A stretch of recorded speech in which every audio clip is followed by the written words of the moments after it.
ನೇಪಾಳದಲ್ಲಿ ಪ್ರಜಾಪ್ರಭುತ್ವ ಪತನ, ಸೇನೆಯ ಹಿಡಿತಕ್ಕೆ ಸರ್ಕಾರ, ಜನರ ಅಸಮಾಧಾನ, ಹಿಂಸೆಗೆ ತಿರುಗಿದ ಸ್ಥಿತಿ ಎದುರಾಗಿದೆ. ಆದರೆ ಇದೇ ನೇಪಾಳದ ಭವಿಷ್ಯವಾಣಿಯನ್ನ 2 ವರ್ಷಗಳ ಹಿಂದೆ ಒಬ್ಬ ಭಾರತೀಯ ಜ್ಯೋತಿಷಿ ಹೇಳಿದ್ರು ಅನ್ನೋದು ಗೊತ್ತಾ? ಹಾಗೆ ಅವರ ಪ್ರಕಾರ ಭಾರತದಲ್ಲೂ 2039ರ ಬಳಿಕ ಪ್ರಜಾಪ್ರಭುತ್ವ ಅಂತ್ಯವಾಗಬಹುದು ಎಂಬ ಭಯಾನಕ ಭವಿಷ್ಯವಾಣಿಯನ್ನ ಕೂಡ ನುಡಿಸಿದ್ದಾರೆ.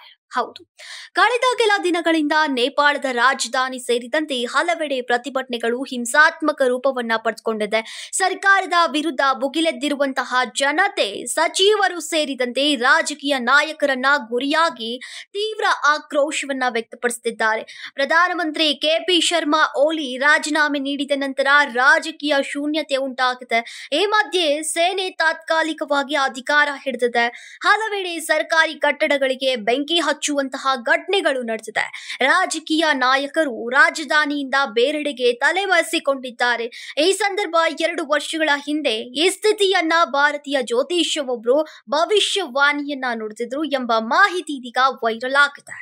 ಭಾರತದ ಪ್ರಶಾಂತ್ ಕೀನಿ ಎಂಬ ಜ್ಯೋತಿಷ್ಯರು 2023ರ ಡಿಸೆಂಬರ್ನಲ್ಲಿ ನೇಪಾಳವು 2025ರ ವೇಳೆಗೆ ಪ್ರಜಾಪ್ರಭುತ್ವವನ್ನ ಕಳೆದುಕೊಂಡು ರಾಜಪ್ರಭುತ್ವಕ್ಕೆ ಮರಳುತ್ತೆ ಎಂಬ ಭವಿಷ್ಯವಾಣಿಯನ್ನ ತಮ್ಮ ಎಕ್ಸ್ ಖಾತೆಯಲ್ಲಿ ಹಂಚಿಕೊಂಡಿದ್ರು.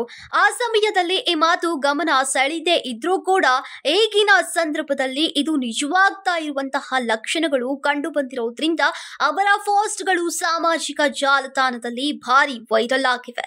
ಇದಕ್ಕೂ ಹೆಚ್ಚು ಆತಂಕಕಾರಿ ಅಂದ್ರೆ ಪ್ರಶಾಂತ್ ಕೀನಿ ಅವರು ಇತ್ತೀಚಿನ ಭವಿಷ್ಯವಾಣಿ ಭಾರತದ ಭವಿಷ್ಯದ ಕುರಿತಾಗಿದೆ.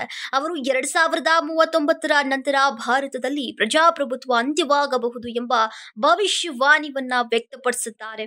ಇನ್ನು ಈ ವೇಳೆ ಬಿಜೆಪಿ ಅಧಿಕಾರ ಕಳೆದುಕೊಳ್ಳುತ್ತೆಯಾದ್ರೂ ಕೂಡ ಕಾಂಗ್ರೆಸ್ ಅಥವಾ ಇತರ ಪಕ್ಷಗಳು ಅಧಿಕಾರಕ್ಕೆ ಬರೋದಿಲ್ವಂತೆ.